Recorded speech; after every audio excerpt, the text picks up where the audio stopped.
What's good, family? It's your boy Just Blaze, host of the best NBA pod in the game, Above the Rim. Keep it locked each week and join myself and a special guest as we tackle the latest rumblings in the league. If it's happening in the NBA, you know I got you covered. Make sure you subscribe on all platforms and leave that 5-star review. Let's get it. It was tough because I was very confused. I didn't understand exactly what was going on. I didn't understand the reasoning. I felt that... I always felt that I was the lowest on the totem pole and had to work my way up, so I didn't go in cocky. I made sure that I wasn't going to do that. But I finally figured out as I got older that natural jealousy is a part of professional sports and any job. Mm-hmm. And I felt I skipped a lot of steps coming into the league. I didn't work my way up to the top. I skipped a lot of steps, and sometimes that creates some jealousies and just natural jealousies. Story that we were. Is it true that when you're I was gonna give a homeless guy some money one night, and he smacks my hand, and he says, if he can say, "Do you have any spare change?" He can say, "Welcome to McDonald's. Can I help you?" Talk about it. You are now tuned in to Above the Rim. Family, welcome to another edition of Above the Rim. Brought to you, as always, by your host, your honorable host, Justin, a.k.a. Just Blaze. Another installment, another special guest joining me all the way from Chicago, from the Chi-Town. He's been on Above the Rim for a few episodes. I've known this good brother for a couple of years now. We've been talking hoops. He's part of 2 shows as well. Ball on Bulls podcast with his boy C-Dub. Shout out to C-Dub. And also co-host the Bulls Outsider podcast. So my dog, my homie, Big Dave. What's good, partner? How you doing?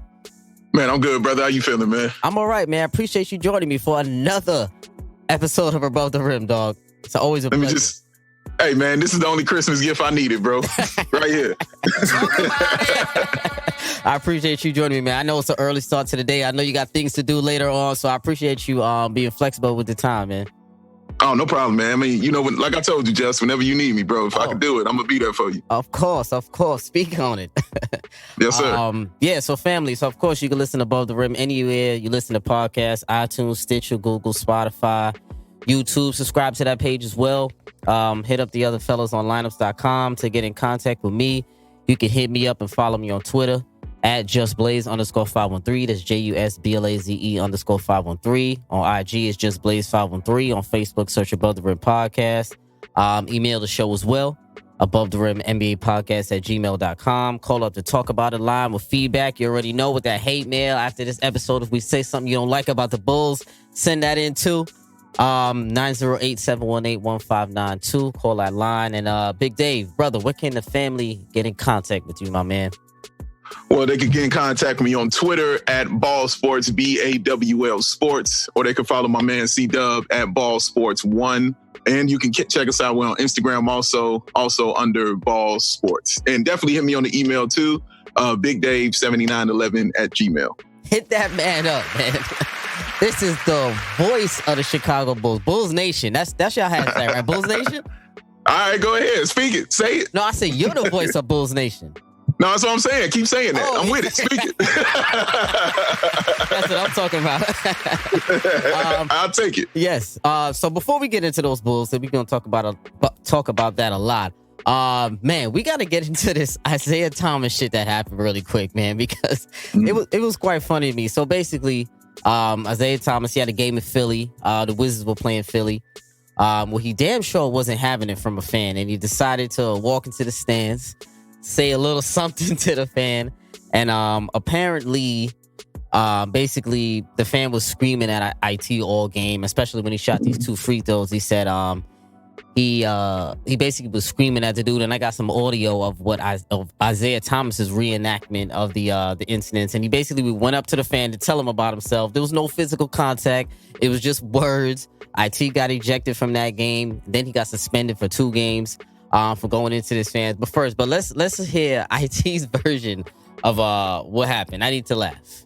and the fan has both of his middle fingers up and said "F you" 3 times. So then the timeout goes, and I go in the stands to confront him. I say, "Don't be disrespectful. That calm. Be a man. I'm a man before anything, and be a fan." And his response was, "I'm sorry, I just wanted a Frosty." Because if you miss 2 free throws, I guess the fans get a Frosty. So that's what happened, and I walked back. Come on, man. All of this shit for a Frosty, David.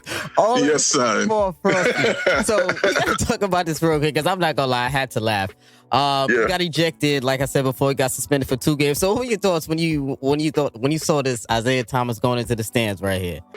Listen, I had a couple thoughts. The first one was, I am completely with Isaiah on this one. Because first of all, look how the brother conducted himself. Yes. He wasn't hateful. He wasn't spiteful. He wasn't mean. And he was calm about it. Now, what he did was wait till a timeout was called. He didn't go in during the game. You know, he didn't wild out. He said, I'm going to wait till this timeout is called. I'm going to go up to him calmly. I'm going to explain the situation to the dude and see how it go. You know, so I respected him for that, which is why he only got a 2-game suspension. Because he didn't go in the stands, you know, yelling and cursing and throwing headbands at him or anything like that. So I was completely with him, just. Now, my second thought on it was, man, dude, it's if it's one player I hurt for in the NBA, it's that brother right there. Yes. Because my first thought was, I was thinking about what he has been through since 2017. I mean, losing his sister like he did, bro. I mean, losing that contract like he did. Yes. And not getting injured like he did. I mean, this man has been through a lot. So for him to go through all that and to still be back on the court with some kind of smile on his face and some kind of calm, decorum and things like that, I had a lot of more respect for that brother. But I hurt for that brother, man, because I know he's been through it and will never not go through it after losing, you know, a sibling like he did. So those are the things that went through my mind. But the way he handled that, I thought was perfect. I thought that was the way you're supposed to handle things like that. He had no problem getting that little 2-game suspension. I'm with him. Yeah, he should definitely eat that to 2 games. Well, somebody on that team should pay for him. The coach or the owner. Somebody should pay that fine and that that fine really. Just serve the 2-game, whatever. But I definitely want to give him some love for the way that he conducted himself during that, as you alluded to, Dave. But man, I'm not gonna lie. The shit that really cracked me up was the Frosty shit. Like, yes, yes, I couldn't get. I wanted to be serious, and then I couldn't get past the Frosty shit. Because listen, let's be real, Dave. I don't think they got a Wendy's or anything like that. All of the kind of Frosty was this, because you know how we know Wendy's chocolate Frosty is the best Frosty that I know. So, no question. Yeah, so it's got to be better than whatever they're serving in that damn stadium to the public. So he did all of this for what kind of Frosty? Because this is ridiculous. And he said F-U, F-U-B, all of that stuff. He said multiple times while he was at the free throw. Now, I'm like, fam, hold on. For a Frosty? Man. Listen, we all love Frosties. They're a tasty treat. But I'm saying, bro, like throwing up the middle fingers, calling him all kinds of names. And listen, I'm one who has no problem with you yelling at people like that. Say what you need to say. If you want to yell at that as a fan, fine. But you must be prepared for consequences. Because I'm okay with it does not absolve you from consequences. Exactly. These are grown-ass men out here, man. Exactly. They are dudes. They are grown. These are not children, okay? They are playing a professional game, just. So, yeah. But you're right. He did it for a Frosty, bro. That makes no sense to me. That makes no sense. Like, oh my God. In the street, you said, like, you will get those hands. Like, you know that. You know that. Yeah. So, the reason why, but I mean, we're kind of used to this in the NBA. Now, we know there was a lot of incidents, especially in Utah and places like that, where the fans get out of control. And that fan is now, I think, suing Russell Westbrook and the Jazz for how he was treated or some nonsense like that. He is, yeah. Yeah, so which was ridiculous on its own. But correct. Fans gotta chill out, man. I know fans get a little crazy at the games. I know you get animated. I know you get excited. I know you feel like you know these dudes because you can see them and you can actually scream at them and they can hear you. But let's practice a little common sense. Let's practice a little common decency at these damn games, man. Relax. Not for a Frosty. Not for a Frosty fan. Frosties be like 50 Cent. You know what I'm saying? You was about to take an ass whooping for 50 Cent, dog. Like, come on, come on, bro. This girl wasn't there because that would have been worse. I hope. Yes, much worse. Are you just gonna take that from him? Yeah. Wow. Yep. I got banned for a Frosty. You For gotta a go home. Frosty. But so I wanted to bring back the cop and the dropping segment because I had an episode last week where it was we were going throughout a list of hot takes in the NBA, and Reem and Damo are copping or dropping these takes. So I wanted to bring it back and start implementing that into each episode. It's a little warm up before we get into the episode. So copping or dropping, Dave. If you agree or disagree with some of these hot takes. So copping or dropping. The 76ers will not win a title with Joel Embiid and Ben Simmons as your two best players. Copping or dropping?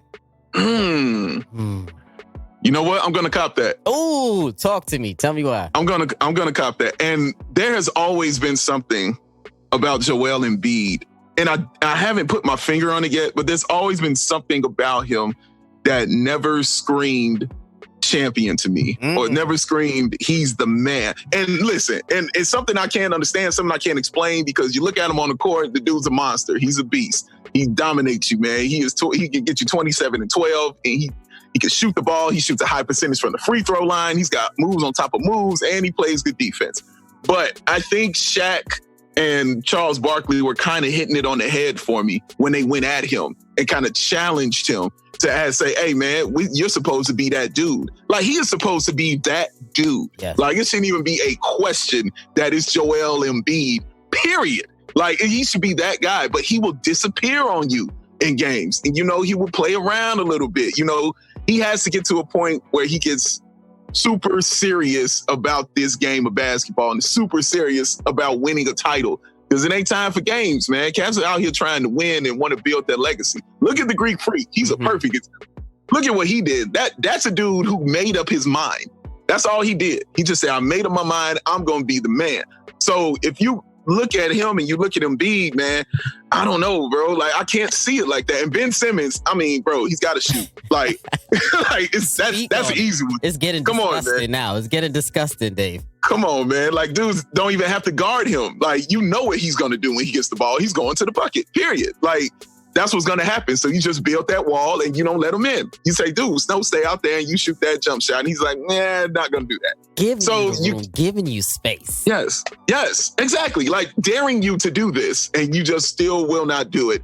So he has to develop that. So you're not winning a championship with your point guard not being able to shoot. I don't care who you are. Rondo couldn't shoot, but Rondo hit shots. Mm-hmm. You know what I'm saying? Mm-hmm. Like, he wasn't a great shooter, but give him an open jump shot if you want to in the playoffs. You know what I'm saying? Rondo is draining that all day long, man. So he's got to have that in him, man. But I think I want to see more killer in Embiid, man, and it's got to be more on him. So as it is right now, I'm going to say no. I'm going to definitely drop that. My boy Big Dave is copping that. Listen, man, I agree with you. I'm copping this shit as well. I'm copping it too. And I've been saying this. I'm glad you brought up a lot of strong points, and I agree with all of them. And I've been saying this for a while. I know a lot of people love to bring up the comparison of Penny and Shaq with these two. They love to bring that up. In terms of their physical bodies, yes, maybe. Because it's a big point guard. Obviously, Embiid is a dominant center, a semi-dominant center, but not in game. And I've always said this because one of the things that I've always said, like you said before, Ben can't shoot. We know that, obviously. But I think he's playing out of position still. I still think that Ben Simmons should be moved to the 3 or Ben Simmons should be moved to the 4. Either one. And play more of a Lamar Odom-esque kind of role to have another playmaker / shooter on the floor to alleviate him from those spots. Because we all know Embiid can shoot threes. But the problem is, he knows he can shoot threes. So now he wants to shoot them a little bit more. Great point, yeah. He's shooting like 3 or 4 of them a game. I don't need you shooting that many threes. And the problem with him is that he camps out there. And now they have a real clunky-ass lineup with Al Horford in there. And I think that's another one of their problems, especially this year. Because I think, in actuality, one of those two, so like I said, I'm copping this take because I believe one of those two have to be moved in order for them to achieve their ultimate goal, which is a championship. And I think that more importantly, one of them have to be moved in order to move Al Horford, because I feel like the Philadelphia 76ers are going to regret that deal. And I think that deal was a mistake. So they're 5th in the East right now. And I think that you're going to in order to package Al Horford and because they gave him I think 25, 26 million a year, something like that, something close to that. I don't feel like they could move him without losing any real value or getting enough necessary value in return for Al Horford, unless they attach a pick maybe to it. But I feel like they might have to move one of those guys in order to move Al Horford, in order to make that 5-man lineup mesh, or to get some depth on that lineup. Yeah. Let me say, just the fact that they're 5th in the East is offensive to me. Yes. Like, that is crazy that they are 5th. Like, this kind of team is 5th in the East, which means they won't even have home court if the playoffs started today. Unacceptable. That's insane. Yeah, that's completely unacceptable. They should definitely be a top 2, top 3 seed. Easy. You know, like, I'm offended. I'm offended by that. I am. I agree. They've got to do something. And I know a lot of people are blaming Brett Brown also, which he can improve. Brett Brown is not the greatest coach in the world, because you know what's crazy? I was thinking this roster that Brand has put together is too complex for a coach like Brett Brown to coach. Like, we have to have a seasoned, like somebody like a Popovich can do something with this, because they're going to handcraft certain half-court sets to force Ben Simmons to shoot a little bit more, to force him in order to get a little bit more comfortable. He's not even trying to get comfortable. He's just not even shooting it.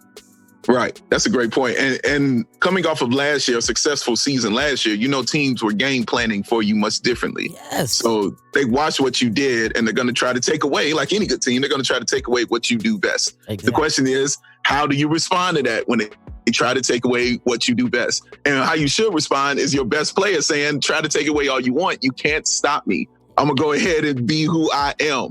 And now, but you're right. You brought in the Al Horford piece, who's a great player, but you're right. Like, it's just not looking like the right fit. Because, like who's going to be in the paint? Like that also makes Embiid even more go out and shoot threes like that. Because he's like, well, bam, Al Horford going to be down there. Bet I can shoot these threes right here too. No, bro, it is on him, period. It is on Joel Embiid to be the man and carry this team. It is. Then I think they have 3 players in their starter 5 who could play the 4 spot. Al Horford, Tobias Harris, and Ben Simmons. Wow, that's crazy. All 3 of them could play the 4 spot in any other lineup.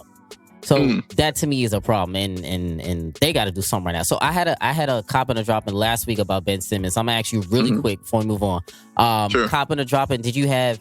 I had Ben Simmons will make at least 5 3-pointers this season. He has 2 already, so he has to make 3 more. Do you think he can make 5? I'm gonna drop it. I don't believe it. I just don't believe it. I don't. I hear 2. You, he's got 2, bro. He's got 2 already.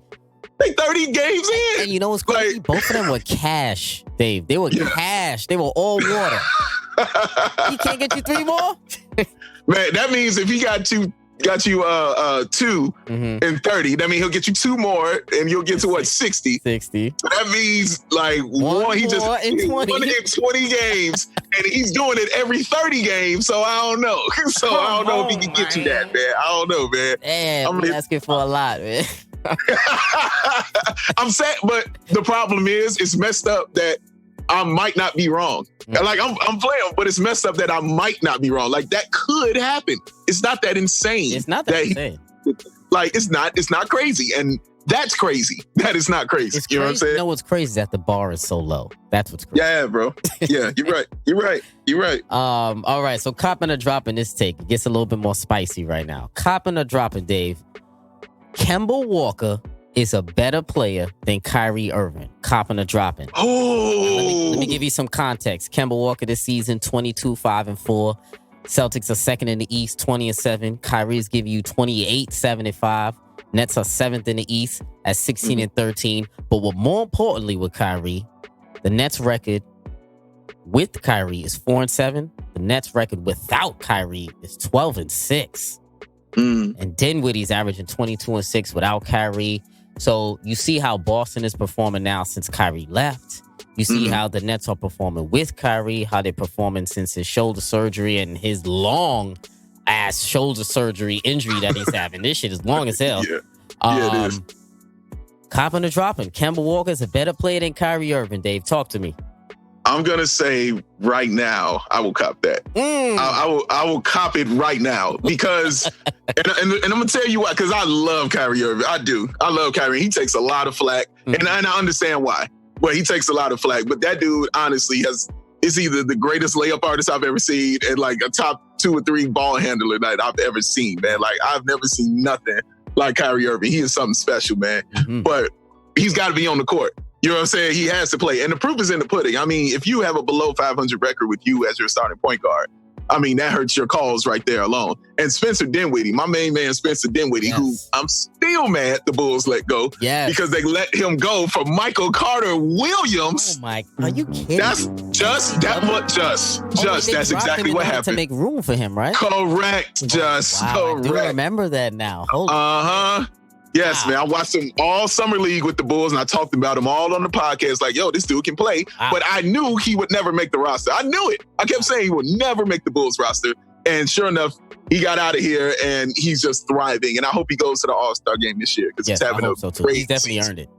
Yeah, he's definitely earned it. But Kemba Walker, man, has come in and has stabilized this team. Like, it is crazy how out of order they seemed in the offseason. People were like, man, Boston's about to fall off. Like, this is crazy. Like, nothing's going to really work together. And then Kemba comes in, and he's like, no, everything's good. And they just have a smoothness to them. You know what I'm saying? Like, it just looks smooth to them. And the other reason I choose this is because I saw Boston without Kyrie Irving also win. You know what I'm saying? Also go for a deep run in the playoffs without him. So all that stuff kind of hurts his cause, watching these teams be better when he's not playing. So that definitely hurts the cause, man, because this dude is a monster. He's a beast, but it's some things he's got to work out because teams are thriving and doing better without him than they are with him. But yeah, Kemba Walker, man, is just having a really awesome year for Boston, man. He is a perfect fit. I think we all thought he was a perfect fit when he went to Boston and everything. And man, he is definitely showing improvement, man. So yeah, man, I'm going to roll with Kim. Yes, I'm going to roll with that. Listen, Dave, I agree with you, my brother. I'm copping also as well. Listen, I've been on record many times saying that I wanted Kemba in Brooklyn over Kyrie, but I knew Kyrie was a damn package deal with KD. Right. So I knew it had to be either all or nothing with those two. So whatever. But I've always been a big, huge Kemba Walker fan. So I'm definitely copping this take. Honestly, I thought that last year, I forgot who I had an episode with where I had my top 5 point guards in the league. And Kemba was over. He made the All-NBA team last year. I don't believe Kyrie made it. I know Kemba made third team. But this year, I think it's just showing a lot more because I think I value leadership a lot when I evaluate a player. Me personally, I like leadership. I like my players to be leaders, especially my point guards to be leaders. Correct. If you're a point guard, I want my players to want to play with you. I want them to know that they're getting a rock. You're going to get a touch. Preach. I know you're going to get a touch. So with Kyrie, I think the thing, I don't want to slander him because I do still like his game and I think Kyrie is phenomenal, but I think his intentions are good. But I just think that he doesn't know how to execute them properly. Like, I think he wants to pass, but the real him is kicking in like, man, fuck it. I think I should shoot this. Like, I want to give it to you right now, Torian. I want to. Yeah, I think you can make it. I really do. I believe in you. But I really think I can make this shot, too. So let me just try it. So I think, and I think also when you're playing with Kyrie, they have a tendency to ball watch a little bit, the players around him, because he loves the hot dog, he loves the flashier in the half court set, and I just think Kemba manages the game better. He's a better game manager as a point guard, so that's why I'm giving Kemba Walker as well. Yeah, I can't disagree in those points. I feel the same exact way about point guards. Yeah. But some people think you crazy though. Just because Kyrie give you 28, 30, they think he's a better player. Yeah. But yeah, he's special. But yeah, man, Kemba, like you're right, that leadership and wanting to play with you is super key. I value that so much, man. I do. So yeah, man. So let's get into your Bulls. That was a nice little cop and a drop in there. So let's get into your Bulls, man. Currently 10th in the East, 12-19 right now. 12-19 start through 31 games.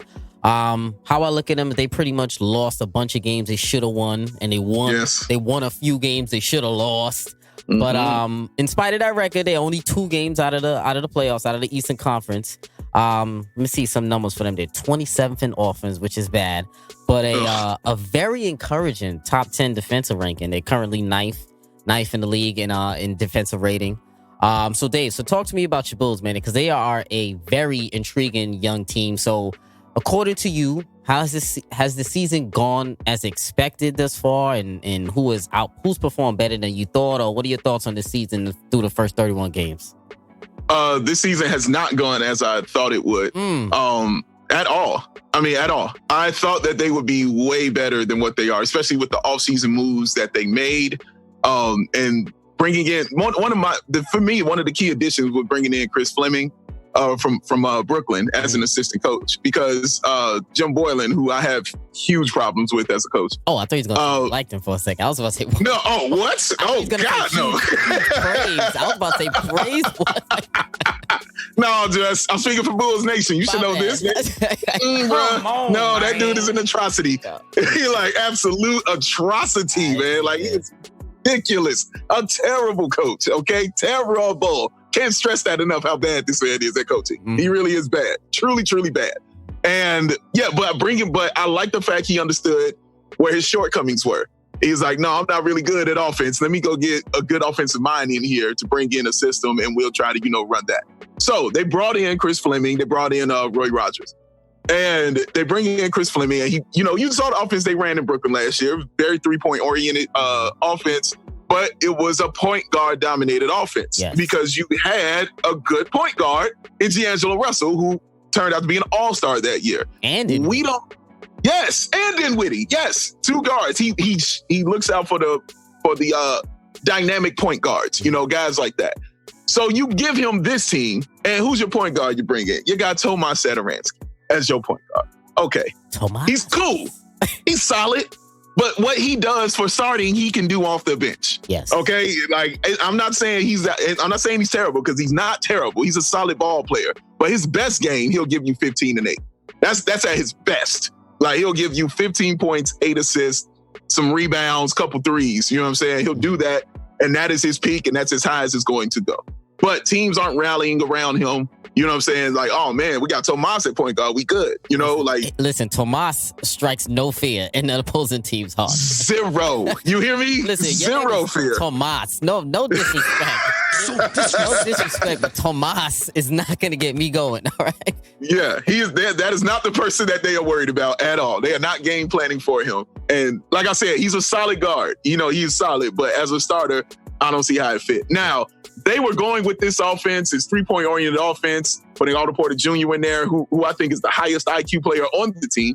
But Otto Porter Jr. goes out and he does Otto Porter Jr. things. He gets hurt. He underperforms and he gets hurt. All right. Honestly, that's been his career. But of course, you thought it would be different coming into a new situation, a more offense where you could spread the ball and he gets more touches and we're more focused on him. You thought it'd be a little different. It hasn't been so far. He's hurt. I think he might be out for the year. But that's just my opinion because of how because of how it's going. Every 2 weeks, they're like, well, you need another 2 weeks. Yeah, and then there's like slow progression I've been noticing. Yeah, man. Very slow, man. So they're just finding fractures in the foot and things like that. So I don't think we'll see him to the All-Star break, if we see him at all. But yeah, here's the problem. They continue to run the same offense. Yeah. They said, no, we're not going to shoot these twos. We're going to keep shooting these threes, even though we're horrible at it. I'm going to go ahead and let Chris Dunn shoot threes, even though he shoots 19% from the three-point line. He's terrible offensively as a whole. I feel like Chris Dunn. He's an atrocity. Yeah, he's like terrible. Like, he's a great defensive guard. I believe his numbers are like top 5 in the league or something like that. I read. And as far as defensive guards or something like that. But his offense is atrocious. It really is. Yes, absolutely is, man. And so not doing that, Wendell Carter Jr. has been a shell of himself. I've seen him get the ball in the paint and kick it out so many times instead of taking the easy layup. And it's just frustrating to the point I've thrown things at a TV that isn't even mine. So it's just frustrating to watch, man. Watch him, and then to watch the regression of Lloyd Markkanen has been extra frustrating to watch. Like, this dude went from people comparing him to Dirk to, man, looking like Brad Sellers. Save those marketing takes, because we going to get to marketing. I definitely have a nice little segment on here. Okay, all right. I'll save that. I'll save that. But yeah, man, but as far as the team, it hasn't gone how I want it to. But here's the thing. we are in the East, and we're not two games out of the 8th spot. Just we are one game out. We are one game out of that. One game out, and tonight the Bulls play the Orlando Magic. So if they beat the Magic in the 8th seed, Rob. Correct. Yes. Correct. So if we beat the Orlando Magic, guess what? The Bulls are tied for an 8th seed. So as terrible as it's been, after all of that foolishness, after all of this ridiculousness I've seen from this coaching staff and the dumb press conferences and this dumb offense that they're running, they kind of said, it took them a long time to figure it out, but they said, oh, well, you know what? Maybe we shouldn't shoot so many threes. Yeah. Maybe we should let these guys go ahead and take twos. I don't know why it took them so long to do that, but, now they've gotten to that point where they figured some of that out. Not totally yet, but they figured some of that out. And much love to Zach LaVine, who has been carrying, the Chicago Bulls team to a lot of these victories that they have. But it's still in the hunt, still in the hunt. Y'all definitely are still in the hunt. So when I look at the Bulls team, because I watch every team, so I'm looking at the Bulls, I'm watching that play. They have the right. They have some of the right ingredients that you really need in a team. It's not a whole pot of gumbo, but there's a couple of good ingredients in that pot to make that gumbo. But so when I look at the squad, I like what they're doing. I'm not a crazy fan of Jim Boylan. I'll tell you that right now. I'm not a big fan of like the offense that you guys are running. It definitely could be a lot more. What's the word? Dynamic, I should say. Dynamic and fluid. Yeah. And fluid, yeah. So, but I think for me, when I look, I feel like there aren't enough consistent shot creators like on the squad. Like, I know we got LaVine. He can get his shot whenever he wants to. He's a over 20 points per game scorer. You got Kobe White. He's still learning his way, so he's definitely not consistent at all. He's very inconsistent because I know I got him on my fantasy team and he pisses me off some nights. I remember he had a donut or made 0 field goals when I killed my field goal percentage, but whatever. You got Lauri Markkanen in there, who is a solid secondary scorer, but we're gonna talk about him and how he's regressed a little bit. And you got LaVine there. I feel like he plays some hero ball at times, and I think he can do a better job of reading the game better in better situations.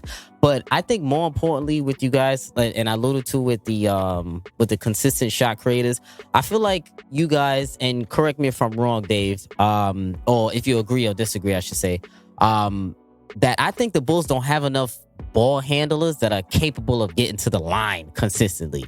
And that's why I feel like you guys got to improve, because I don't see a lot of slashers that can get those easy twos other than Zach LaVine, of course. Not Zach LaVine, because we're going to talk about Lauri Markkanen and how he used to get to the line a lot better last year, and I don't see him driving as much this year.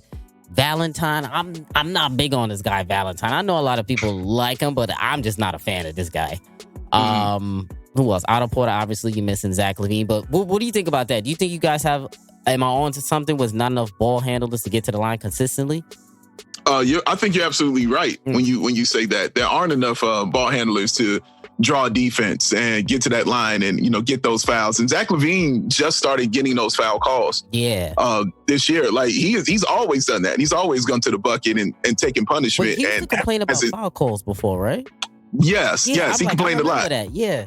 And rightfully so. I mean, he was getting smacked around and fouls were not being called for him.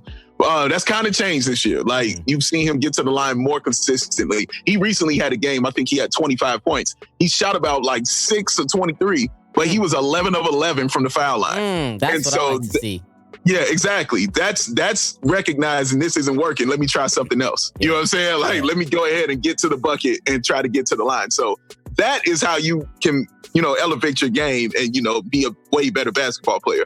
But you're right. Like, there isn't that guy you just give the ball to and say, all right, we need a bucket. Go to the bucket. Go try to get fouled. The only other guy we got like that is Kobe White. Kobe White definitely is getting the ball. And listen, if it's 1-on-3, he's going to the bucket. If it's 3-on-1, he's going to the bucket. Yeah, he's feeling. It doesn't matter.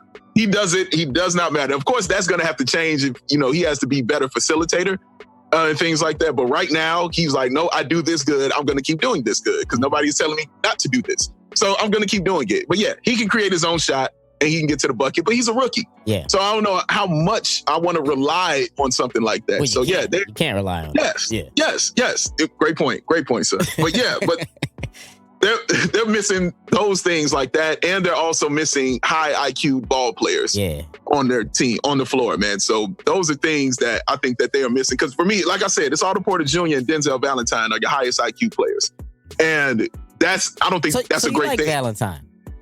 He's solid. Yeah. He's cool. What do you think? What I'm saying? I mean, I don't know. Maybe it's just me. Sometimes I just don't like certain players. So I know I'm good for that. But what do you like about him? Like, I need to hear, what does Bulls Nation think about Denzel Valentine?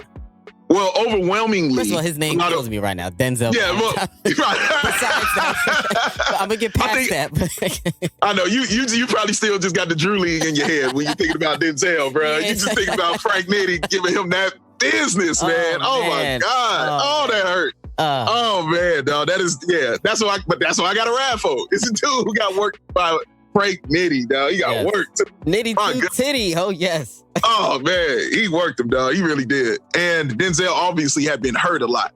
And I know why people don't really like it. He's not fast. Yeah. He's not fast, and he's 6'8" and can't dunk. You know what I'm saying? Like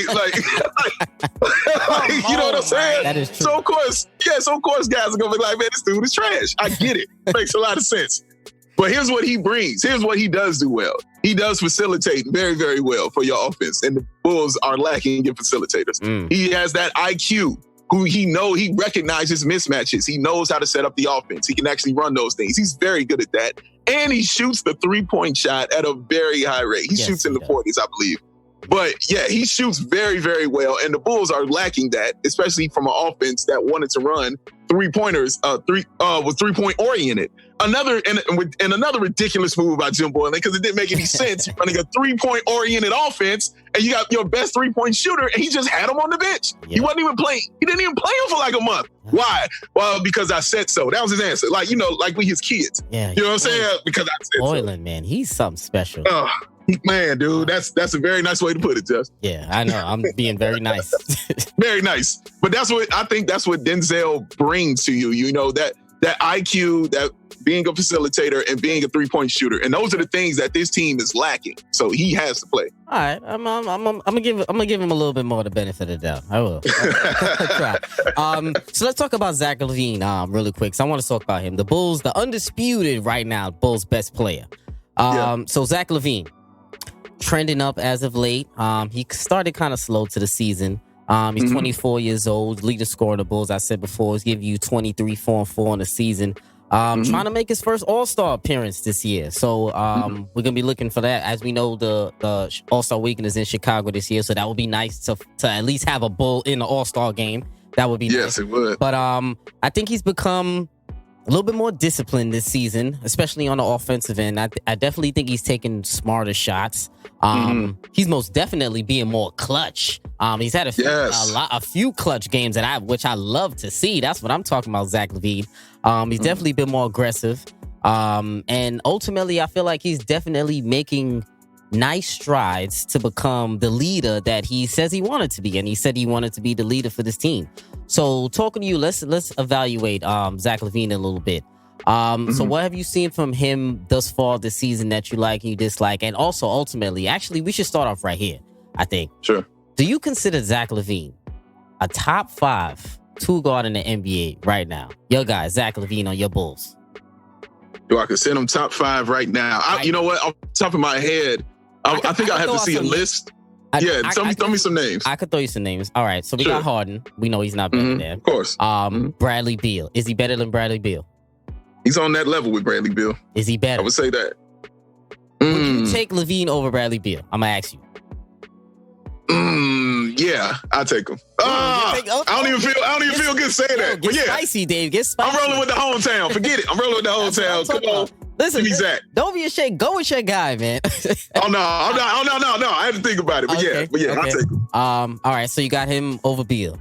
Next one. Do you take LaVine over Booker? Oh. Ooh. A dude who dropped 70 on you. He sure did. Oh, man. He dropped 70 points. Suns are almost in the playoffs in the West. He is a special ball player. I want Devin Booker. Okay, I really like Devin So you'll Booker. take Devin Booker over. Okay. Yeah, I'll take Devin Booker. That's cool. CJ McCollum. Yeah. Taking CJ? Yeah, I'll take CJ. Okay. Yeah, I'll take CJ. Donovan Mitchell. Yeah. Yeah. So you're taking Donovan over Levine also? Yeah. Okay. Yeah, I'll take Donovan. All right. I got one more. DeMar DeRozan. No. All No. right, so you're taking Levine. All right, so now let me tally it up. So you got Harden, you got Booker, you got CJ, you got Mitchell, and then you got Zach LaVine, the top 5, according to you. That's all right then. Let's roll with it. That's what I'm talking about. So now talk to me about your man LaVine. First of all, I disagree. I definitely don't have him at 5, but I think he's on the cusp. I think I'll go my 5 Harden. Because obviously not talking about Clay because he's out the season. Right. Harden, because if Clay was there, he would be number 2. So I'm no question. Yeah, No so question. I'm gonna go Harden. Damn, Beal or Booker, I don't know. I like both. I'm gonna go Beal, actually. I really like Beal. I'm gonna go Beal. Okay. I'm gonna go Booker. Damn. Harden, Beal, Booker for Mitchell, CJ, Levine. Damn. I'm gonna go Donovan. Nah, I'm gonna go CJ 4. I'm gonna go CJ 4. I'm gonna go Mitchell 5 and Levine 6. That's what I'm gonna go. Okay. But that's tough. I feel like Mitchell and Levine are right there, legitimately. Yeah. I'm not gonna lie.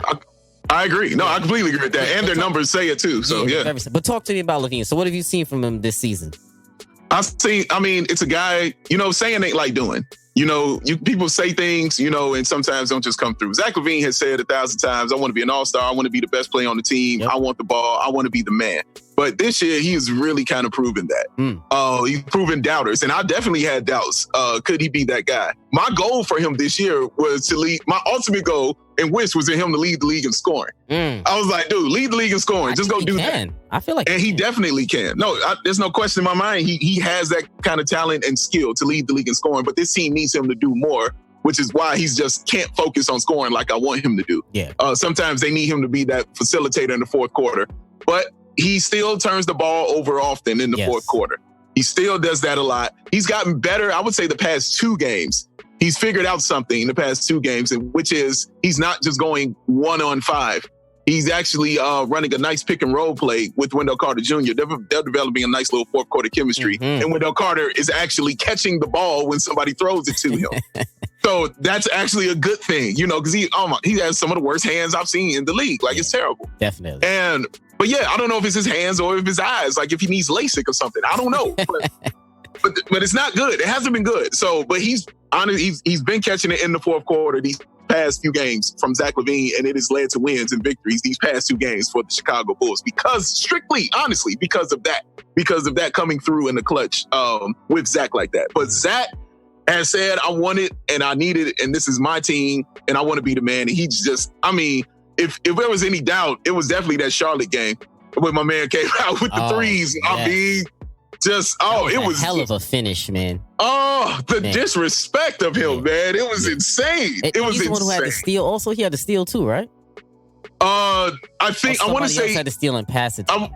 Yeah, I think it was Saturansky had the steal. I think it was. I'm not particularly remembering of it, but I know Kobe was near the ball and Saturansky near the ball, and Zach was near the ball. It was ice in his veins that night, man. I give you. Yes, man. Yeah. It was special. That was special stuff right there that he did, and only a few players can do things like that. Yeah, that's not something an average basketball player can do. So yeah, that's why like you said, that's why you debate him as a top 5 guard. So Dave, let me ask you: Can he be Zach LaVine? Can he be the best player on a playoff team? The best player. Ooh. Can he be the best player on the playoff team? On a playoff team. In the East, West? Yes. Yes, he can. Okay. He can be the best player on the playoff team. I don't think he can be the best player if you're going to go to the next round. If you're going to go deep in the playoffs. Like a first round exit, he can be your best player. Yeah. I think he can be that. Yeah. Okay. And again, he's got to prove it. Yeah. He's got to prove it. That's true. He's got to say, yo, man, yeah, I can be that guy. So he's got to prove. But right now, looking at it, I don't see that. I don't see that he can be the man because, as you know, Just, you're a basketball dude. In the playoffs, everything slows down and it becomes a half-court game. Those buckets come a lot. It's a lot harder to get.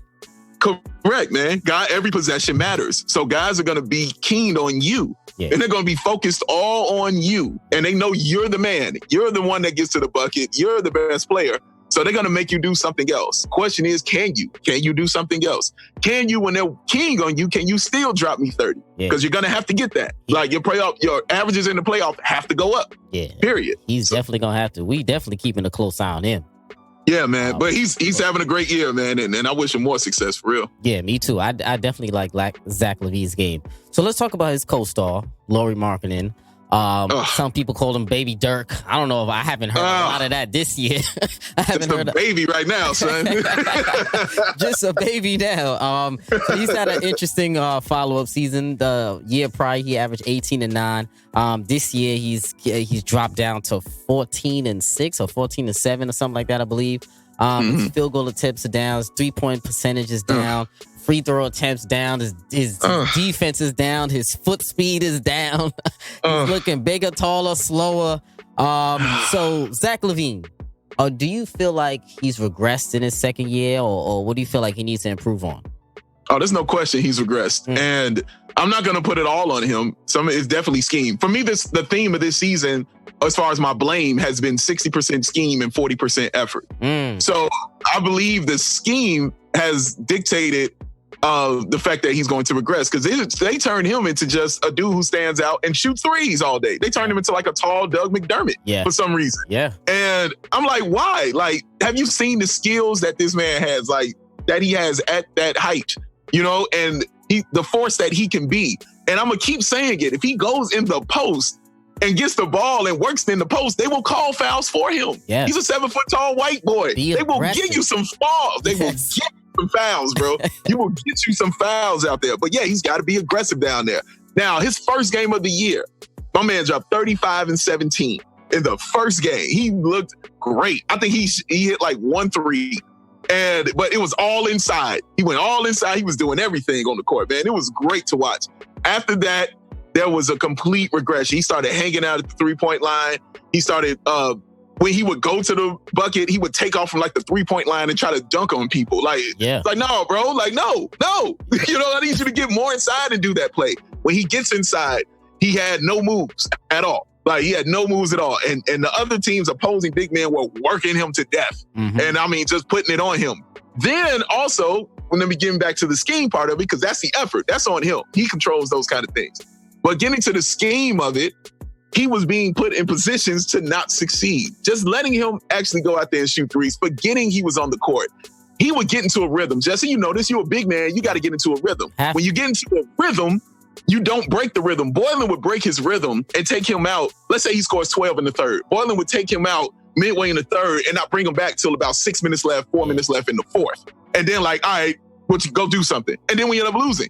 Like, I don't think he recognizes yet that Lauri Markkanen has to do his thing if the Bulls are going to do anything. Yeah. Like, if the Bulls are going to do anything, Lauri Markkanen has to either be your 1 or your 2, okay? And since Zach LaVine has said, I'm the man and I'm the 1, Lauri Markkanen has to go ahead and be that too, man. And he has the skills and the talent to do it, which makes this so frustrating that he's gone from like Dirk Nowitzki to like Greg Kite or Ed Neely. You know what I'm saying? Inflated Frank Kaminsky looking like. You know what I'm saying? John Concac out here, bro. Like, you know what I mean? Oh, man, like, come on, man. He's better than that, and that's what's frustrating is that he's way better than that. So I want to see him get better. He had a solid game last game. He didn't take a whole lot of threes. His shot is starting to fall again. I think he was also hurt. I think he had an injury also that he was dealing with. A lot of that too. Yeah. Yeah, because he just did not look the same. You know, I watched Dirk. I watched Lauri very, very closely. Dirk, look at that. I did. Look at me. That's how much I love him, man. I see. And Dirk is my guy. I love Dirk. Top 5 all time to me is Dirk. One of my favorite players of all time is Dirk. But I just want him to reach that kind of level, man. He's got all the skill and he's got all the talent to reach it.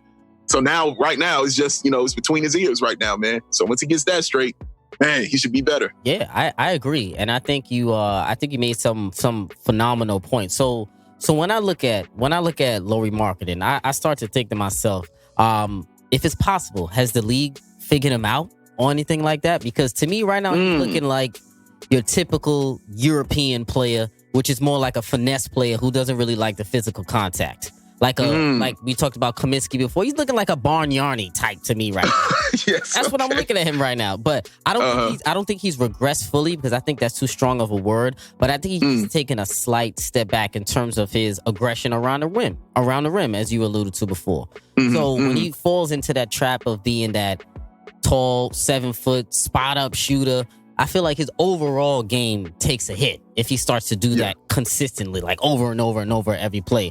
In regards to the scheme, if you're not running the scheme correctly, then that's what you're asking him to do. Then that's what he's going to do. But when he's attacking the basket, like you said before, he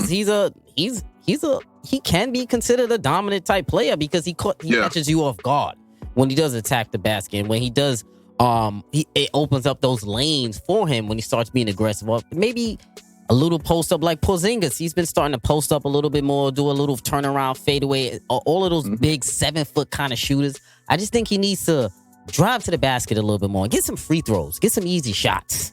Yeah, but that's why I call it a regression, just because the numbers he has this year are his worst numbers of his career. Yeah. Period. Yeah. Like his rookie season, he wasn't even this bad as far as numbers are concerned. And as far as him having, I haven't seen where the post move. What happened to the post move? This is his third year. I've watched this. Yeah, it's his third year. I watched this dude like overseas, and I watched him here. And especially overseas, like he just realizes I'm the man. And he talks crap on the court. And I mean, he was pulling out Dirk fadeaways. He was pulling out, like, he would back you down and hit you with the spin fade and talk to you when he do it. Like, I'm like, okay, you understand that position. You get those moves. For some reason, when he gets here, he it's like he's thinking too much or he's not thinking at all. I don't know which one it is, but it's not carrying over, and he forgets that those plays that he runs. He has one little drag step move that he has. Now the league has definitely figured that move out because they've seen it for 2 years, and I've seen it get thrown back in his face a lot this year. Like I've seen that. They're like, no, we ain't going for that. A couple of those got stuffed. Absolutely. So you're definitely right on that point. But he has more moves because I've seen them, and that's what makes it frustrating. Because I've seen these moves that he has. I know he has the ability to be a better post player because he's also a good rebounder. And you're right. Right now, he's shying away from the physical contact and things like that. But that has never been an issue for me until this year for him, which made me think that he was injured because you can't go in averaging 9-10 rebounds and act like you're not, physical down there. Like it just doesn't happen that way. You're going to have to get bumped a little bit to get those 9-10 rebounds. They got to bump you. Yeah, man. They got to hit you. That's going to happen. So I want to see that get better. So even he had a game recently where he had 13 and 17. You know what I'm saying? Like that's fine. I want him to score more. But the fact he went and got 17 rebounds and a couple blocks says a lot. His defense was way better last game. He played great defense last game, keeping his feet on the floor, moving with the ball handler. Like he did a great job on that and using his size and realizing he's 7 feet tall. I love big men who realize they're 7 feet tall. Yes. And so he's like, so he used all that stuff in that last game. So I'm encouraged by what I've seen these past couple games from him. But I've definitely been disappointed in his play this year. There's no question about that. No way to sugarcoat that at all. I've been completely disappointed in his game because I expected so much more. But there's still plenty of time left for him to, get back to being what I think he should be. Yeah, I definitely agree there. So I'm definitely going to be monitoring him a lot more as well and definitely bring you back on to talk about his progression also. So Kobe White, Wendell Carter Jr., let's talk about them a little bit. Sure. Kobe White, rookie. I like him a lot. I mean, he's under the tutelage this summer. I got a point Jeezy. Say it. On the point guard CP, under my man's tutelage. So I already like Kobe White because of that. But he's averaging 10 points per game this year, 10, 11 points per game. Shooting only 35%, so he could definitely get a lot better there. Definitely no shortage of confidence when it comes to Kobe White. He's only 19. What else? He's showing some great, some good glimpses of being a playmaker. He definitely is a quality scorer, especially when he had that 20-something point fourth quarter that night early on in the season. He's been a little bit inefficient. Right. Wendell Carter Jr., he's giving you 12 and 9. He's solid as a big man, but I want us to get your thoughts to him. So talk to me about those two as a whole, those two young players, because I kind of grouped them into a little cluster because I feel like even though it's his second year, right? Wendell Carter Jr. Yeah, second year. But I'm still grouping him into that phase because those two, I feel like their progression to me aligns with each other. I don't know why I think that, but I just do. So talk to me about Kobe White, Wendell Carter Jr. How you feeling about these two boys? Oh, I mean, I like them both, obviously. I like both of their games. They have both can get down. Kobe White coming out of college, I liked. I knew his shortcomings, and you're seeing them now. that he had. I understood all that, but for what he did best, I was like, okay, no, I like him. He has to play because, like you said, he's fearless. Like, he forgets the shot as soon as it leaves his hand. Like, he forgets it immediately. I love that about him. I do. Yes, I love that. He doesn't care if he's 12 for 12 or 12 for 40. He's going to go the same way. And you respect those things. You respect that kind of consistency. So, of course, there are certain things he has to get better at. There's no doubt about it. There's a lot of things he's got to get better at, but he loves to work. He enjoys to work. He enjoys trying to get better. He is a gym rat. He is trying to get better, man, and be a better basketball player. Now, he needs coaches around him to help with his progression, too. He doesn't have that.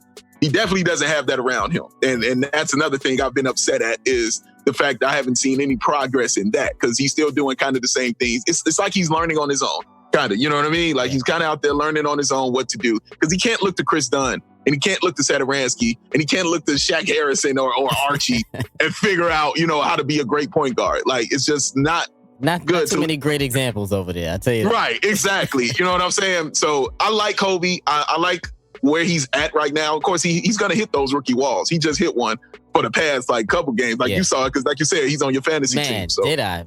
Yeah, you saw those numbers. Boy, I was like, what is going on with this guy? Is it boiling or what? Come on. Right. But man, dude, I just really like him, man. He had 19 last game. So it can definitely come through for him, man. And you're going to need him. You're going to need that kind of scoring and that kind of aggression going forward for this team and things. And he's going to get better. I just really believe that. Wendell Carter Jr., it's interesting. He's in his second year, but you just be thinking sometimes he's in his fifth. I know. That's why I had to re-ask. I'm like, is he second or third? I had to think for it. You're right. Right. It's just his game is so mature like that, man. But it's also why I think his game should be better. Averaging, I mean, that's fine. 12 and 10 is cool.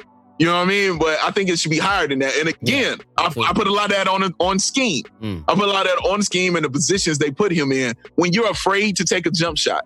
He was afraid to take a jump shot. It's like they had electric shock therapy in practice. I think he should be hitting about 14, man. He should be hitting that 14 mark. Yeah. Easy. He should be getting you 14, 16, 12 rebounds, about 3 blocks. Easy. That's where I see him at. And that's where he should be. He's too skilled, especially with a nice little J, which he just started taking these passes. See, all this happened in the past 2 games. All this change that happened in the past couple games. You know what I'm saying? But wins, all the things yes, and you got W's out of it. Shocking. I am shocked. But those things he had to change, and I know, and he's got to lose that weight. I mean, he came in at 270, man. He can't be 6'9", 270. It's too much for him. Wait, he's only 6'9". Look at that. Why did I think he was like 6'11", almost 7 foot? Wait, I know. 6'9"? Oh, he's 6'9", bro. Wow, I was wrong. Oh, damn. Yes, bro. Spot. Trust me, you are not the only one that thinks that way. Wow. Because I thought it too. I thought it was 7 feet until I found that. I was like, wait, he's 6'9"? Holy shit. And I was even more amazed. I was like, wow. That's impressive. That is truly impressive. But then you recognize why he can't do certain things on the court because he's not at that height. You know what I mean? I think he'd be better at the 4. I think he fits that position better. Now, the person I love coming out of the draft, and I still do to this day, is Daniel Gafford. That's my man's right there. Okay? Because Daniel Gafford is energy, block shots, and dunks. Yes. That's it. That's what he's going to give you. And he does it. Oh my gosh. First game in. Again, another reason Boylan should have been out of here. First game in, after sitting on the bench for like a month of me yelling and saying, play this dude. He got what you need. His first game in, just 21 points. First game in 19 He's not getting any consistent minutes right now, is he? Oh, again, the past 2 games? Yes. Now they figured it out. Now they're like, oh, you know what? He can actually play. And he comes in, and they got him in the rotation now. Now he's in the rotation among their 8. I don't know why Boylan plays like 15 players in the first half, which is insane to me. Yeah. But he's in the rotation now. Gafford's in the rotation, man, because he has to be.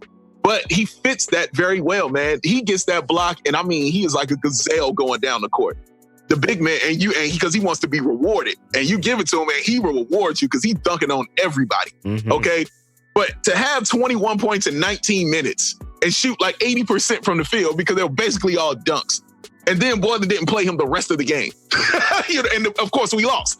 So you put your leading scorer on the bench and wonder why we lost. Yeah, okay. A lot of this goes back to Borland, I'm hearing. That's what the common thing I noticed. The theme, it's a bad theme. It's a bad theme. It's a bad theme, man. But I like Gafford. I want to see Gafford get more run at the center position. I wouldn't mind seeing him start, honestly, just because he fits it. He doesn't need the basketball. Everybody in the Bulls starting lineup kind of needs to touch the ball. You can't have too many offensive players in your starting five. You got to have some balance. Right. You got to have some guys to do the dirty work. Somebody has to. Right. Yeah. Correct, man. And he will do it. And he does it and loves doing it. And he fits it well. And I think even bringing Roy Rogers here, like the perfect comp is like Clint Capella or Tyson Chandler or somebody like that. It's a great comp for him. So he can show him even more how to be, get you 15 and 10 or even 20 and 10, man. Like I said, and I said in the preseason, man, like him getting 20 and 10 wouldn't shock me because it's all dunks. You know what I'm saying? They're all rebounds. Yeah. That's not going to shock me, him scoring 20 and 10. But I like Gafford a lot. He's got to play, man. He put that dude out there for real. Yeah, definitely. Definitely. I agree with you on a lot of those points. And they definitely got we know the Bulls got a few young pieces. Always have a few young pieces that they got to work in. They just all have to come together. So let's talk about some roster moves. Sure. Some roster moves. What can they make to have them upgrade their roster and basically some players that they should target and who's basically on a Christmas wish, Dave? So let's talk about it really quick. I know Bulls always seem to make some questionable roster moves. Sometimes the piss their fans off a lot. I know that. So what I'm going to do is I'm going to throw out a couple of names. You tell me if you think they should be targeting them or if it's or you're not really feeling the target. It's just some names that I threw out. Okay. Fred VanVleet. He seems to be on the market right now. I didn't know he was 11th in the league in assists. He's averaging 18 right now. I think he's getting like 9 or 10 milli right now, but he is up for a contract extension next year. So that's one of the reasons why the Raptors will be looking to move him because they did just extend Lowry. So what do you think about VanVleet maybe securing up that point guard spot on the Bulls roster? What are your thoughts? Yeah, absolutely. Oh, yep. Yes. Okay. Yes, absolutely. I would take Fred VanVleet. You got a guy who give up one of those guys. As far as you talking about anybody? Listen.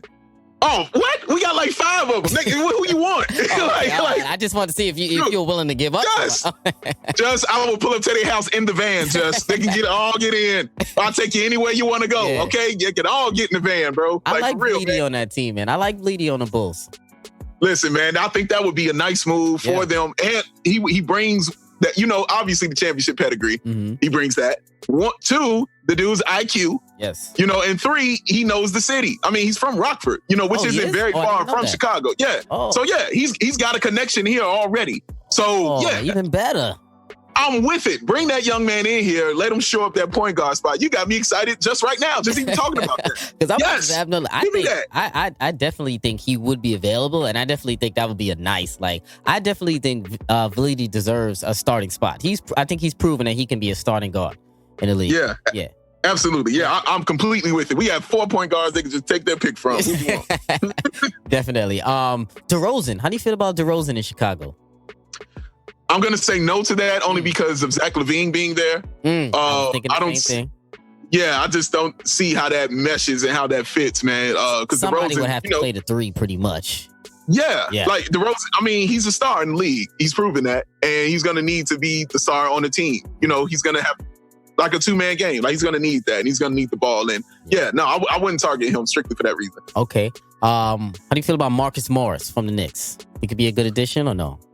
You know why I want it? It's because you bring in a goon. I love goons. That's why I wanted it too. Yep. Yes, I love goons, and he's changer. Yes, correct, man. Who will hold you accountable? Not that let the young, because you're a young team. You know what I'm saying? And you need somebody that you can, get behind. You need that dude who will terrorize another team and will, give you that energy and that, you know what I mean? Like, he got that, and he can shoot. You know what I'm saying? Like, on top of that. So, yeah, I would definitely take Marcus Morris because if he's on my team, like, who you want to fight? You know what I mean? Like, yeah, Marcus fighting anybody. Like, it don't matter. So, yeah, I'm with that. True indeed. Drew Holiday. Think about that. Oh, yeah. We've been talking about Drew Holiday and bringing him in. Do you like him on the Bulls? I think that's a weird fit though with LaVine. I'm not gonna lie. I feel like they, not that they're redundant because they're obviously not the same player, but they're similar in stature, like size. They're both like 6'4", 6'5". And correct. like I said before, same with DeRozan. Somebody got to play the 3. Yeah, and you can't. right. Neither one of them can come off the bench. So no, I don't know. I don't know about Drew. You like Drew? I like him, but I everything you just said is kind of why I'm leery on it. Yeah. When we talk about him, is strictly for fit purposes, not because of skill, because he's obviously incredibly skilled. But I know he can play. He can play the 1, but he's better at the 2. Yeah, like he's just way better at the 2. So yeah, if it's gonna cloud Zach LaVine and it's gonna get in his way, I don't know if bringing him in would work. I mean, I like him running point. Like, I just like his style running point, but he scores 20 a game. You know what I'm saying? Like, dude, he's going to need the ball. Yeah, man. And will get you 6 assists. And, he's just a good person to have on your team. Good, Bulls love high character guys. Yeah. And he is definitely one of those guys with that high kind of character. So honestly, I'm on the fence about having him. I really am. I'm on the fence about it, but I would slightly lean towards no. Okay. Last one. How do you feel about Brandon Ingram over there? I was talking about this with one of my boys. I was thinking, what if the Bulls were to offer something for Brandon Ingram? Maybe, I don't know if you could offer Laurie. I don't know if they would take that because they do have Zion playing the 4. But if they were interested, would you at least inquire about Brandon Ingram on the Bulls, or you don't like this fit there? I don't like the fit. I would inquire. Okay. I don't think I like the fit. And listen, I really enjoy Brandon Ingram too, man. I make fun of my friend who told me before the season he was going to be trashed. And every time he does something. Oh, man, dude, every time he does something, I just hit him up, man, about it. So he's averaging like 25 a game. He's playing very, very well. And he's been healthy, which has been, a big knock on him. But he wouldn't fit here because of the Bulls culture. With all the tattoos he got and the headbands he likes to wear, they are not going to want to have that. I already know how this team do, man. So you think it's an image thing? Yeah, it is definitely part of that. Definitely I didn't even think about that, honestly. Whoa, wow, really? You got to think about it. The Bulls turned down a lot of players and a lot of talent strictly off of image. Strictly off of that, man. That. Wow, that's actually a nice, interesting caveat here. Yeah. Yeah, man. They care about those things. They care about your pedigree. And like I said, they like the high character guys. I used to make fun of the Bulls and when I would say they're the least tattooed team in the league. Like, you know what I'm saying? Like, that's what's crazy? I'm thinking about it. I didn't even notice that. Shit. Yeah, man. Like, that stuff matters to them. Yeah, right. Your character and who you are and those things matter to the Chicago Bulls, organization. It doesn't matter to me. I don't care. You can ball. Come on and ball. I'm trying to win. Sure. But it matters to them. So I don't think they would look at a guy like Brandon Ingram strictly off of that. Okay. So, anybody that you would like them to target? Oh, man.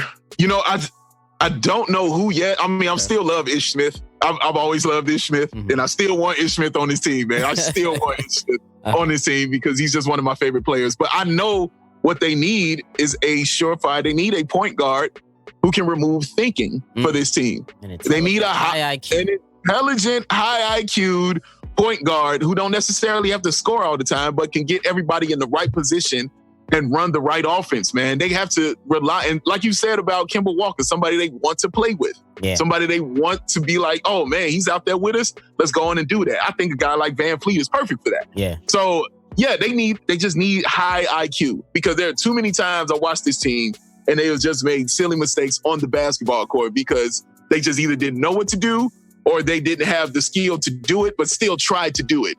And yeah, it's not good. It's not good. Their IQ is not good totally as a team. It got better these past 2 games. Like I said, with Zach not turning the ball over and, Laurie actually slashing and cutting to the bucket and things like that. But Chris Dunn is not a high IQ guard. That's not what he does. You know what I'm saying? Not for him. No. No, not for him, bro. Like, he plays defense. That's what he does. He does it well. Yeah. He's playing well on defense. But we need more IQ. We need more intelligent ball players in here. And the point guard position is where it has to start. Yeah, definitely. All right, so we're gonna see if the Bulls gonna make some move. But before we move on to the crossover segment, really quick, All-Star Weekend is going over there in Chicago. Give us a little quick preview of what you think. What's the vibes gonna be like All-Star Weekend over there? Last time Chicago had All-Star Weekend, I think it was 1988 or something like that. Correct. Damn, that was a while ago. Actually, it's my birthday in 1988, so that was the last time. So, and also a really quick that 10-part ESPN documentary coming on about Michael Jordan and the Bulls. Supposed to be coming on Netflix next year in 2020. I'm actually very excited for that. Hopefully that comes. So talk to me really quick about those two things. What's the vibes like All-Star Weekend? Because I know it's going to be cold as shit. I tell you that. Yeah, it's going to be cold, but 10 degrees, 5 below. Yeah, it won't be no fun. Well, actually, it's wild because it's like 50 degrees right now outside. So I walked out there in some shorts and a tank top, chilling. Man. You know what I'm saying? Don't tell that to the ladies, man. You know, they come out with the little dresses and 10 degrees out there, man.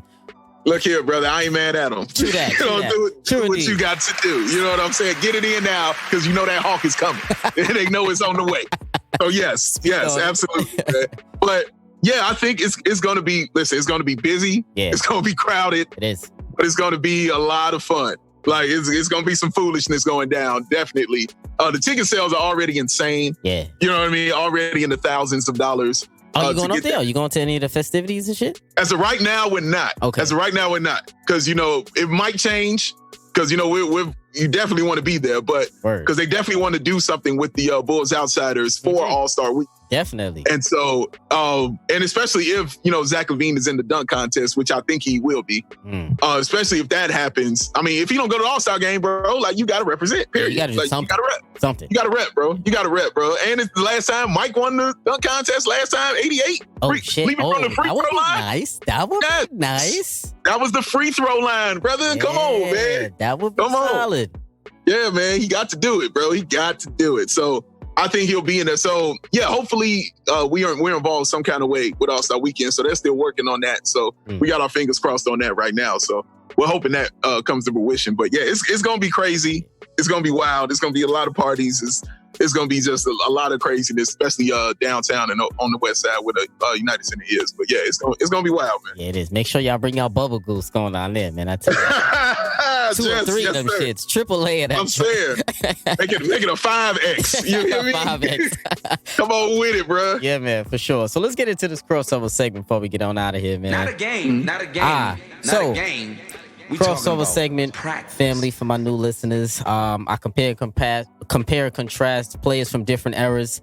My man Big Dave here asks his GM and he tells me who you would take out of not 2 in their prime, because I'm doing it a different way now. I switch up the crossover segment a little bit, Dave, from the last time. Okay. So now it's not a 1-for-1 comparison. Now it's basically, I'm gonna throw out 6 players, 2 guards, 2 bigs. You take a combo of 2, 1 guard, 1 big, and you tell me which 2 you would take to build your franchise with if you had these 6 players on the table. So 1 guard and 1 big, you're gonna pick for me. And take your combo. Okay. So 1 guard, 1 big. 1 guard, 1 big. All right. So all right. The first set of 3 for the guards. Prime James Harden, prime D Wade, prime Clyde Drexler. You got on the table. For the bigs. Okay. You got a Kristaps Porzingis. You got a Lamar Odom, and you got a Larry Johnson. I'm gonna say those 6 names again: James Harden, D Wade, Clyde Drexler, Porzingis, Lamar Odom, Larry Johnson. You got to pick 2 out of those 6, 1 guard, 1 big, to start your franchise with. Who you pairing up together? Harden, D Wade, Clyde Drexler, Porzingis, Lamar Odom, Larry Johnson, Grandmama. Well, Judge, I love your crossover segments, man. They're one of my favorite things, bro. Appreciate for real, because these things are always hard and difficult, and I really enjoy it. You gotta make you think. Yeah, man. Make you think, bro. So let's start with the guards. I mean, you got James Harden, who takes a lot of flack, but I don't care what anybody says, dog. Anytime you average 39 a game, okay, I don't care what you're doing. You can travel to India, okay? You're 39? That's insane. It is. All right, that's not normal, ladies and gentlemen. Like, you average 39 a game, second to MVP multiple years, won the MVP, of course, one time. I mean, he's just a phenomenal ball player, one of the greatest scorers of all time. D Wade, you already know his pedigree. Coming in as a champion. You can argue that he's the second best 2 guard of all time. I don't think so. But in my opinion, he's top 5 2 guard of all time. But he's really awesome, man. Like, that's Dwayne Wade, ladies and gentlemen. Like, his name said it all. Like, Wade County down in Miami. Let you know what's up. Come on now. And in Clyde the Glide, I mean, man, dude, like, Clyde is one of those guys that I hope never gets forgotten because he didn't win a championship. I mean, he did win one. I'm saying he won with Houston, but I mean, like, with the Blazers, yeah, correct. In his prime of primes, they were like the Glide. Right, exactly. Like they were like the Bills in the 90s, like always going to the finals, but never, just winning it. But he was amazing. That dude weaknesses were lacking. You know what I mean? Like he rarely had a weakness, man. He was just so smooth to watch, man. He still slept on the highest two guards of all time. Still slept on. Yeah, I agree with you on that, man. So from those guards, if I had to start a team and been picking one of these guys. Remember, it's a combo. So you can pick one, I know, because if you're picking the other two. Right. Okay.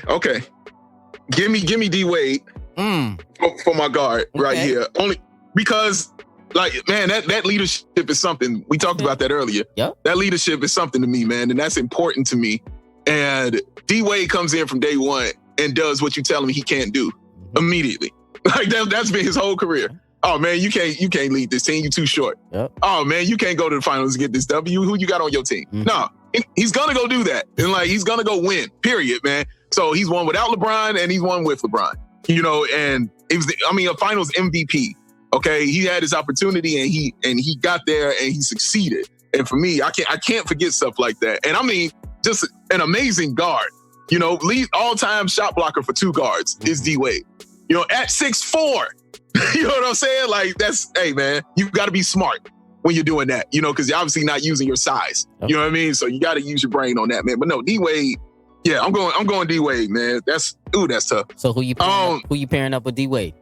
So you got KP, you got Odom, you got LJ. Oh man, you know what? For your squad, for Big Day's squad, which one?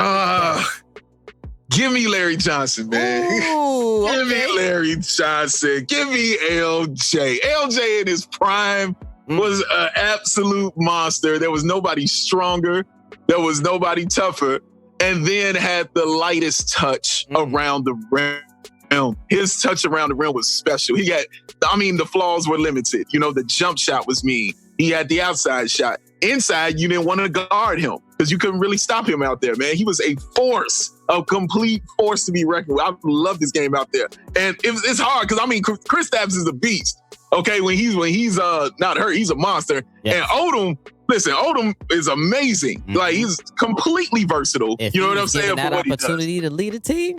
Yeah, man. Dude, he's completely versatile, man. But I'd like that inside-out game I think Wade and Larry Johnson could bring.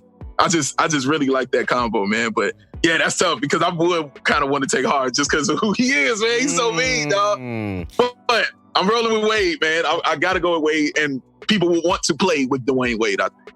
Yeah. Oh, definitely. Listen, first of all, I feel like you had to go with LJ. Well, or Kendall will kill you right now if you do. You pick this man. He might kill you for that. Hey, bro, I'm gonna definitely bring this up to them tonight. You can bank on this for real. He'd be like, "What? Dave the nerve." But you know what? For my two, I'm gonna go. This one was tough for me too. I'm gonna go. I agree with you with D Wade. Listen, it was very tough because these 3 two guards for me are phenomenal. Like it's very tough to choose out of these 3. I was low key tempted to go Clyde because I like big 2 guards. Like, and Clyde was big. He was 6'7", 6'8" or something. Yeah, like that, he Clyde. was. And he could do everything. He can glide. Obviously, he could get to the rim. He could shoot. He could post up. He could get to the rack. He could play defense. He could do everything. He could definitely be the number 1 on the championship team. Obviously, yes. But I definitely I'm going with D Wade because of who I want to pair him with. And the man who I want to pair him with, I know is going to be a damn surprise. I'm even shocked myself I'm picking this, but I might have to go with Porzingis. And I am shocked that I'm going with Porzingis because he's not even my favorite player out of these 3. It's definitely LJ. Out of these 3, LJ is a better player hands down. But for my particular team that I want to put together, I think the pairing of D Wade and Porzingis is phenomenal because I'm looking at Porzingis like how I'm looking at Dirk also.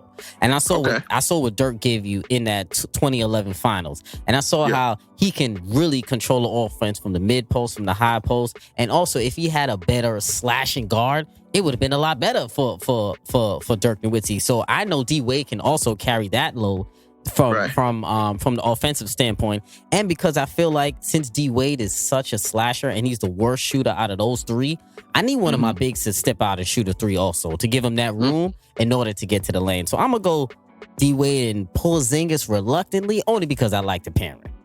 Yeah. You definitely like that pairing. That's a nice pairing, man. It's a solid pairing.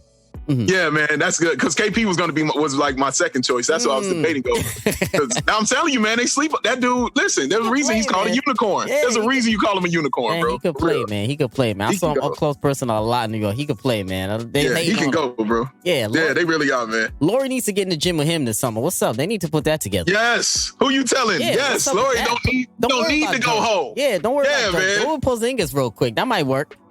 Yeah, I agree with that, man. I completely agree with you on that, man. But yeah, hopefully he gets better, bro, because we got time. For sure, most definitely. Dave, my brother, I appreciate you joining me, man, for another edition, brother. Just, it's always a pleasure, bro, coming on your show. I always have a great time, man. Thanks for thinking of me, bro. I know you probably thought of me after that Chris Paul game, and that's why you had me on here.